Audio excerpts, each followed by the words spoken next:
Hello, beautiful people. New World dropped a bomb on us today. There is patch notes on patch notes on patch notes. Some of these things are huge, so I wanted to go ahead and just go over the more important things that I saw when I was looking over it. So sit back, relax, and let's read some patch notes.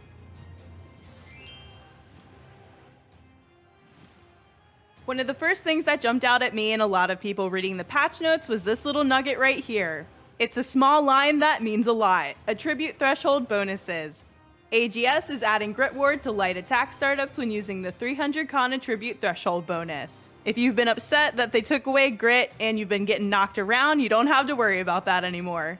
Grit is so back, baby. Grit Ward is back, and a lot of people are happy about that, but on the other hand, health and regen potions have been changed. Going forward, health and regen potions are going to be more powerful. However, they will share a cooldown, and the cooldown has been adjusted to compensate. AGS is also creating a new potion category called Survival Potions that will have a shared cooldown and allow us to add additional potion types to help with survivability. Health and regen potions are added to this category. On this note, the health and regen potion cooldown that is now shared has been increased to 25 seconds. So if you were already pretty squishy, things are about to get a lot squishier. If you've ever accidentally been spamming E to interact with something and unalive yourself in the game, have I got some good news for you. Changes are coming to Death's Door. AGS is adding a timer to Death's Door that prevents the player from giving up for the first 3 seconds of being in Death's Door. This is done to prevent accidental button pressing immediately after death. They are also adding a notification to trigger to inform the player about entering Death's Door and why there is a delay if give up is pressed too early. Not gonna lie, I personally really need this one. If you weren't able to get the artifacts from the Season 6 Battle Pass, they've been added to the PvP reward track. Now, usually that would not be good news because getting PvP track artifacts is historically awful, but there are huge changes coming in Season 7. Based on feedback, the way artifacts are available on the PvP reward track has been changed. Artifacts are more likely to show up at all levels, and artifacts are significantly more likely to roll on every level after PvP track level 50. That is so huge. Freaking finally. Honestly, the PvP track artifacts and the way that their drop rate works has been such a problem with the community for so long, it's nice to see that they finally addressed it. Hopefully this fixes our problems and everyone can get their Ankh and Serenity. And Nimblecoat. Under perks and weapons, we learned that AGS has adjusted the damage type shield ward and damage type protection perks that you find on amulets to not be able to bypass clamping for absorption, which is capped at 50%. So what that means for us is that now if you run a protection amulet and 6 gems, you're going to reach that max 50% protection against any specific damage type. If you've been feeling the effects of the last self-healing nerf, things are about to get even trickier. AGS has decided that it wasn't enough and they've increased the self-healing reduction in PvP from 10% to 30%. This does still not apply to potions. While we are on the topic of healing, let's talk about changes to healing functionality. AGS is going to increase the tick rate of the passive food healing from every 2.5 seconds to 2 seconds, and increase the out-of-combat bonus to food healing from 50% to 100%.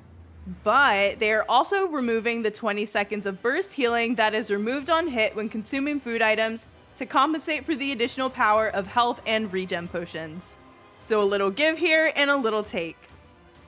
If you're a fan of Nature's Wrath and the Elemental Band, you can finally start using them again in Season 7. They have fixed an issue where Nature's Wrath could sometimes cause empowers to last indefinitely, and also fixed an issue where Nature's Blessing combined with various other effects could cause the Pug Finder to trigger unintended effects with current health values. They also fixed an issue where the Elemental Band was allowing the same damage type to stack multiple stacks of Empower.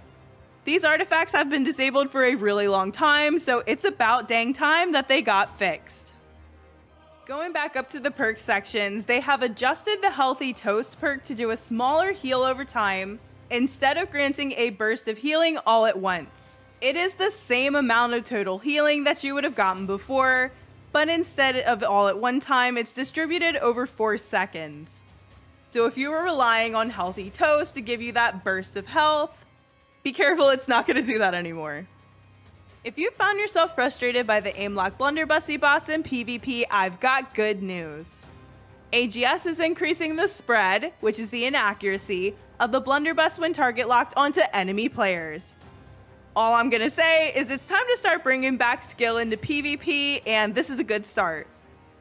For anyone interested in some 725 crafting, schematics from the Hive of Gorgons raid have had their drop chance increased and more schematics are available. In the interest of clarity, since this has been a point of frustration for some players, our intention with these schematics has always been to increase drop rates in schematic types over time. We wanted these to be limited early on so that there could be some exciting high value drops for players to play around with, but they were not intended to be a farmable item at launch.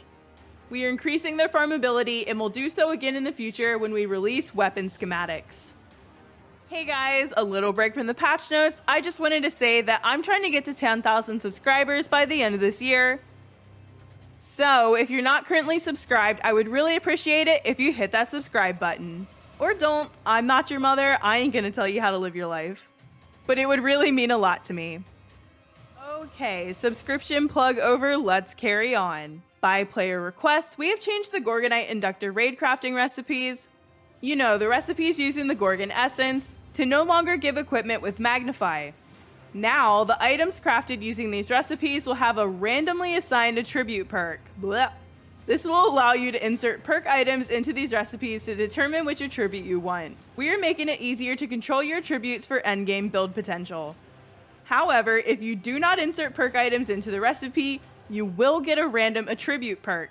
Be sure to use attribute perk items if you want a specific attribute. So if you're working on your build in Season 7, make sure to use attribute perk items so that you don't waste all of your hard-earned gold.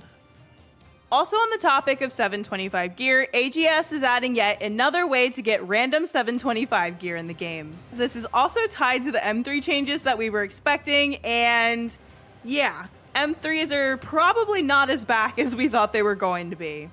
They said, some new resources have been added to raids and mutated expeditions that add improved access to max gear score gear. By combining damaged Gorgonite, a daily limited drop from the Hive of Gorgons and Sandworm, mutated dust, a drop from mutated expeditions, and Azurite focus, a new crafting material, players can craft an inventory cache for themselves that will grant a few items that can roll up to 725 gear score.